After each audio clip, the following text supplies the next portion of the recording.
Hi, this is Gary LaRue of Microwave Journal. I'm at the International Microwave Symposium in Atlanta, where I'm talking with John Ekis of Rogers Corporation. John, what are your responsibilities at Rogers? So recently I've been hired as the market segment director for our aerospace and defense business unit. We're really trying to differentiate and define how we can structure advanced materials technologies that Rogers has into the A&D, benefit the warfighter, benefit the defense community. So as you listen to your customers, what trends are you seeing in the aerospace and defense market that are being flowed down to you, and what kind of effect are they having on the requirements for materials? Sure. It's a great question. We were just chatting about this a little earlier today. You know, some of the electronic warfare sector, really broadband, high instantaneous bandwidth, kind of moderate to high power structures really starts to challenge some of the material designs that we see today. If you look at like a radar, a classic radar band, it's narrow band, you know, low instantaneous bandwidth. Some of these structures here easily solve stable temperature ranges, but you get into an EW spectrum that's covering, you know, 500 megahertz to 18 gigahertz, right. And it's really putting a challenge on the designs themselves. Do we have to break it up into multi-designs? How do we have one laminate material system that covers that entire frequency range? So there's some really challenging areas that I think that are going to be addressable in the future with some new material technology and new material designs. So we're seeing a lot of activity at millimeter wave on the commercial side. Are you seeing that in the defense world as well? Yeah, the millimeter wave stuff for me personally is pretty exciting. I'm looking at a lot of the crossover technologies, trying to adapt what we're seeing in especially the ADAS market, the automotive systems that are out there today, the 77 gigahertz radar systems. If you could take that technology, for example, bring it down into Ka band, Ku band, different frequency sectors, it's going to open up some really dynamic applications for everything from vehicle protection systems to automated driving. It's really amazing that, you know, we tend to look at the drone market or the UAV market and we think of airborne systems. That technology is coming the whole way down to the ground vehicle.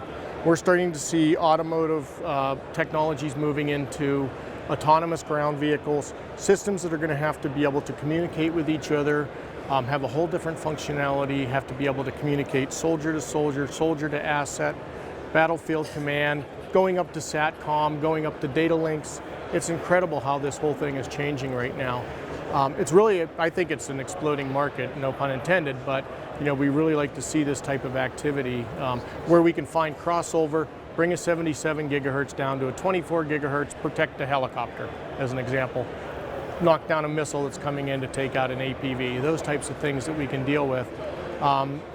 In a corollary, the 5G market, if you've been following the A&D sector, is really starting to drive and capture that communications technology for command control infrastructure. Right. So they take that same 5G technology that they've been looking at for our cell phones and move that down into how do we make a more efficient, more demonstrable command system for the battlefield environment.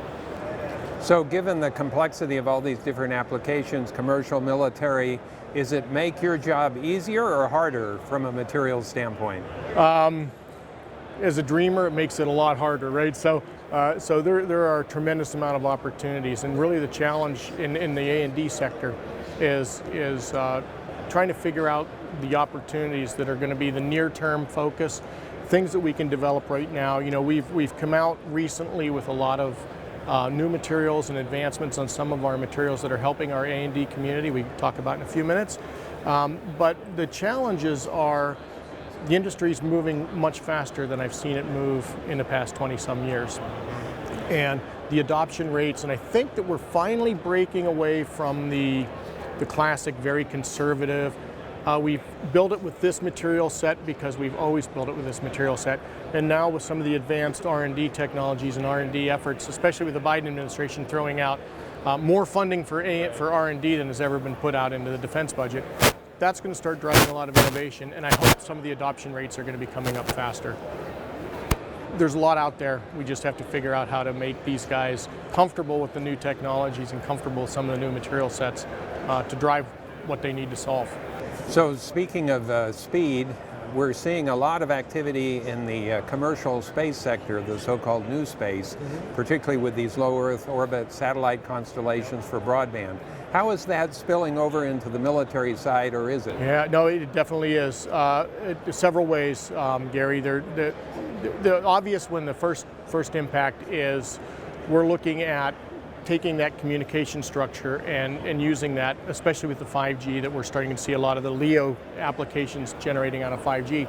They're going to start piggybacking on that communications link, right? So we're going to see that into the A&D sector. It's probably going to be unique frequencies. You know how the frequency allocations are always given out. You'll have a section for the military. You'll have a section for some of the other technologies.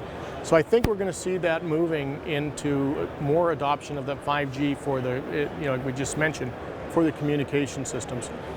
But where I really see kind of the generation on this is, especially in ballistic missile defense and especially in hypersonics sensitivities, as we see the hypersonics threat becoming larger and larger, it's going to have to rely on some type of layered defense. Before we would sit there and we'd look at, an OFIR or some type of infrared detector sitting on a GEO satellite that was watching for a ballistic launch, and they'd see the big heat signature and the big plume, and they'd say, there's where it's coming from. Yeah. Now with hypersonics, the temperatures are a lot lower, speeds are a lot higher, and they're really struggling to figure out how do we defend ourselves against that. So I think that a layered approach with the SATCOM market going from a GEO down to a LEO, and then there's going to be this inner layer, structured layer of satellites and SATCOM systems that are really going to help, especially for our ballistic missile defense. So I think that's where we're going to start seeing a lot of convergence in that. Great insight. Thanks for sharing that. Well, we're here at IMS. First time we've been out in a couple of years. What is Rogers featuring at the show? So we've got a couple of things. One of the things is on the panel over here that maybe you can look at a little bit later. We have working on some magnetodielectric materials, and it's really the purpose of it's for miniaturizing antennas. So it's called our Magtrex 555, and it's a system that is going to allow you to generate some very low profile, much smaller aperture antennas. Now you can think of a ground-based vehicle, for example, right? It has to have a SATCOM communication link. The last thing that guy wants to have is an antenna that's sitting up there, floating around. Everybody can see the darn thing, and it gets knocked off by a tree limb. Right? So conformal, low-profile antennas, things that are going to be better SATCOM communications, better GPS and GNSS locating systems. So that's exciting. We've been doing a lot of work on our Magtrex line and starting to generate a lot of interest in the past couple of years. I talked a couple of months ago with the IPC group, and we were talking about our speed wave material. We talked about speed a little bit earlier. Our speed wave materials are really enabling us to generate thinner, higher laminate structures with some of our advanced materials, some of the high frequency solutions we have. So really going up with blind microvias, higher layer count structures, being able to impact more into small for size, weight, and performance reduction swap in the A&D market. We've really been looking at that as being a technology that's going to help to revolutionize the fabricators and circuit board designers in some of that market. Yes, we talked about our speed wave recently. Some of the stuff that we're working on coming out real soon is looking at some lower copper thicknesses, thinner dielectric layers, good performance dielectric layers. And again, that's all going to help as you start building your stacks up, especially in high density circuits with thick copper. You start getting a lot of conformal aspects that we have to deal with. And I think a lot of these new materials are going to address some of those problems. Well, John, thank you for talking with us. It sounds like despite the pandemic, you've been very busy, as the whole team has, and have a lot of new things coming to the market. We're excited. It's really good to see you guys again, and look forward to next year. Great. All right. From the IMS in Atlanta, thanks for watching.